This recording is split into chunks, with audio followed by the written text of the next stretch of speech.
हिमालय दुनिया का सबसे पुराना प्रहरी, जहां हर चट्टान, हर हवा का झोंका, हर बर्फ का टुकड़ा किसी न किसी प्राचीन कहानी का हिस्सा है। लेकिन इन बर्फीली चोटियों के बीच एक ऐसी जगह है जो सिर्फ कहानी नहीं, एक चेतावनी है। 16,500 फीट की ऊंचाई, जहां हवा इतनी पतली है कि सांस भी सोच समझ कर लेनी पड़ती है, जहां तापमान कभी कभी -15 डिग्री सेल्सियस से नीचे गिर जाता है, जहां इंसान जिंदा रहना भूल जाता है लेकिन मौत याद दिलाती है कि वो हमेशा मौजूद है। उस जगह का नाम है रूपकुंड, एक छोटा सा गोलाकार शांत दिखने वाला हिमालयी झील। लेकिन इसके भीतर छुपा हुआ सच इतना भयानक है, इतना रहस्यमय है कि वैज्ञानिक, इतिहासकार और पुरातत्वविद सभी ने अपना अपना सिर खुजाया और अंत में स्वीकार किया, रूपकुंड सिर्फ एक झील नहीं, ये हिमालय की सबसे गहरी पहेली है। क्योंकि जब बर्फ पिघलती है तो झील कुछ ऐसा उगलती है जो किसी भी मनुष्य की रूह हिला दे। सैकड़ों इंसानी कंकाल, पुरुष, स्त्रियां, युवा, बूढ़े, यहां तक कि कुछ बच्चे भी। ना कोई कब्र, ना कोई दफनाना, ना कोई अंतिम संस्कार। इनकी हड्डियां ऐसे पड़ी हैं जैसे मौत इन्हें एक ही पल में पकड़ कर ले गई हो। ये कौन थे, कहां से आए थे, इनकी मौत कैसे हुई, और सबसे बड़ा सवाल, क्यों एक ही जगह पर अलग अलग युगों के लोग मरे? आज हम इस रहस्य की हर परत खोलेंगे, धीरे धीरे, ठंडे दिमाग से, लेकिन गर्म दिल से। क्योंकि ये कहानी सिर्फ विज्ञान की नहीं, सिर्फ इतिहास की नहीं, ये एक चेतावनी है कि हिमालय किसी के आगे झुकता नहीं। रूपकुंड उत्तराखंड के चमोली जिले की गहराइयों में स्थित है। एक छोटा सा ग्लेशियर लेक, मात्र 40 मीटर व्यास, ऊपर से देखने पर शांत, सुंदर, कांच जैसा पारदर्शी। लेकिन ये झील कांच की तरह ही नाजुक है, तोड़ती नहीं पर दिखाती सब कुछ है।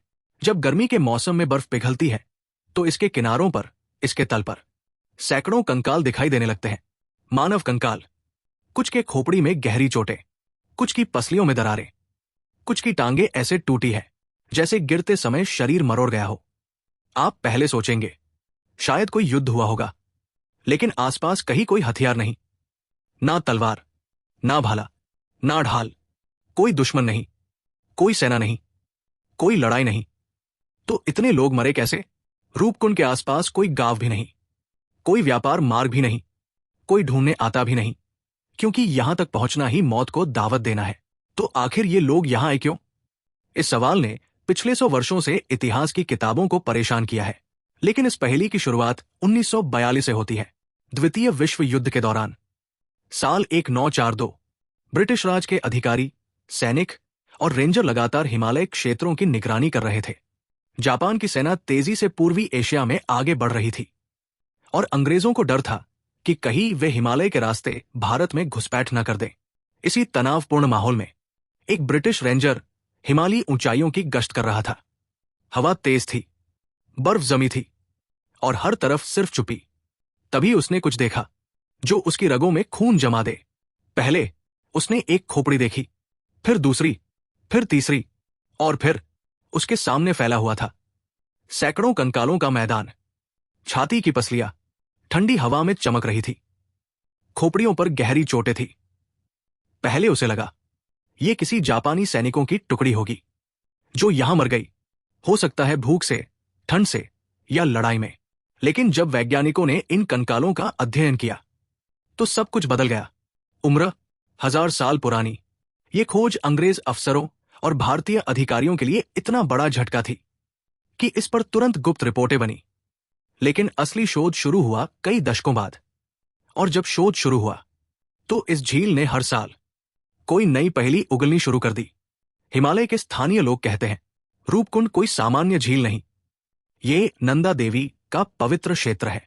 आप जैसे जैसे ऊपर चढ़ते हैं आप महसूस करेंगे हवा में एक भार है, एक अजीब सी खामोशी, जैसे पहाड़ खुद आपको देख रहे हों। स्थानीय लोकगीतों में एक कहानी मिलती है, एक राजा अपनी रानी और पूरी शाही सेना के साथ नंदा देवी की यात्रा पर निकला था। लेकिन उनके जुलूस में नर्तकियां थी, संगीत था, शराब थी, शोर शराबा था। देवी का पवित्र क्षेत्र, और वहां अशांति। और देवी नंदा ने आकाश से प्रलय बरसाई। कहानी है कि ओले गिरे, लेकिन सामान्य ओले नहीं, ईंट जितने बड़े, पत्थर जैसे भारी, और एक एक ओला इतना जोरदार कि सिर की हड्डी तोड़ दे। ये पहले सिर्फ एक लोक कथा लगती थी, लेकिन आगे चलकर विज्ञान ने इस कहानी की पुष्टि कर दी। हड्डियों पर लगी चोटें एक जैसे आकार की थी, ऊपर से गिरने वाले गोलाकार भारी वस्तु की तरह। यानी स्थानीय लोगों ने सदियों पहले ही उस रहस्य को अपनी कविता में कैद कर लिया था, जिसे विज्ञान ने 1200 साल बाद समझा। 2004 में भारत और यूरोप की टीमों ने रूपकुंड में वैज्ञानिक अध्ययन शुरू किया। उन्होंने क्या पाया? हर कंकाल पर एक जैसा पैटर्न, खोपड़ी पर गोल गहरा घाव, कंधों पर चोट, पसलियों में दबाव टूटन, पैरों में कम चोटें, हाथों पर लगभग कोई चोट नहीं। इसका मतलब था ये लोग भाग नहीं रहे थे, ये लोग लड़ नहीं रहे थे, ये बस ऊपर से गिरती किसी चीज के नीचे एक ही जगह पर खड़े खड़े मरे थे। और कंकालों का संरक्षण इतना अच्छा था कि वैज्ञानिक रक्त समूह तक का डीएनए निकाल पाए। फिर हुआ सबसे बड़ा खुलासा। डीएनए ने बताया ये लोग एक ही समूह के नहीं थे। समूह 1 800 ईस्वी के भारतीय, समूह 2 1800 ईस्वी के भूमध्य सागरीय मेडिटरेनियन विदेशी। यानी 2 अलग अलग समय में लगभग 1000 साल के अंतर से 2 बार लोग मरे, एक ही जगह पर, एक ही तरह की मौत से, एक ही तरह की चोटों से। इतिहास में ऐसा कहीं और नहीं हुआ है।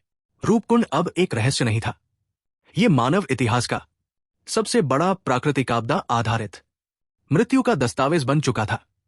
और विज्ञान ने एक ही निष्कर्ष निकाला, इन लोगों की मौत विशाल ओलों की बौछार यानी हेलस्टॉर्म इवेंट से हुई थी।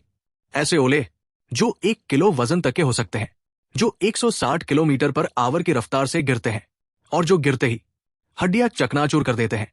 हड्डियों पर दिखाई देने वाले गोल घाव इसी के प्रमाण है। यानी 1250 साल पहले हिमालय में एक ऐसी आपदा आई जिसने एक पूरे कारवा को कुछ ही मिनटों में खत्म कर दिया। थोड़ा कल्पना कीजिए, लेकिन डरिए मत, यह कल्पना नहीं, सत्य है। एक लंबा थका हुआ जुलूस, लोगों के चेहरे पर थकान, बर्फ तेज, हवा काटने वाली, और अचानक आकाश काला पड़ जाता है। पहले हल्की बूंदें, फिर गर्जना, फिर आकाश से गिरते सफेद चमकीले गोल पत्थर। पहला ओला किसी बूढ़े आदमी के सिर पर लगा, वो वही गिर पड़ा।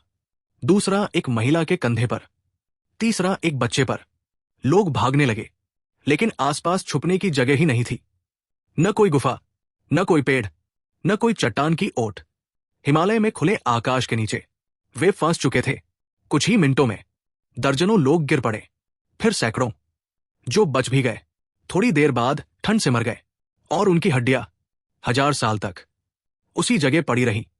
और जब अगली बार 1800 के दशक में कुछ विदेशी लोग इस रास्ते पर आए, उनके साथ भी यही हुआ।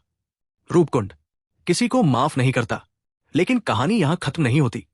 अब भी सवाल बचे हैं, विदेशी लोग यहां कैसे आए? क्या वे किसी ब्रिटिश साहसी समूह का हिस्सा थे? क्या वे व्यापारी थे या खोजी?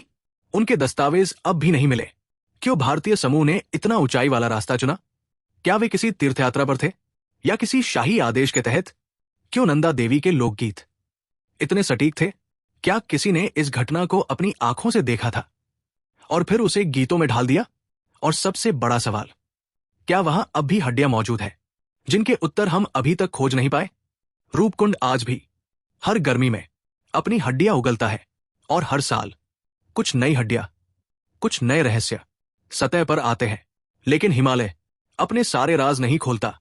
वो कहानियां हवा में छुपा देता है या बर्फ के नीचे दफना देता है, और रूपकुंड उसकी सबसे गहरी चुप्पी है।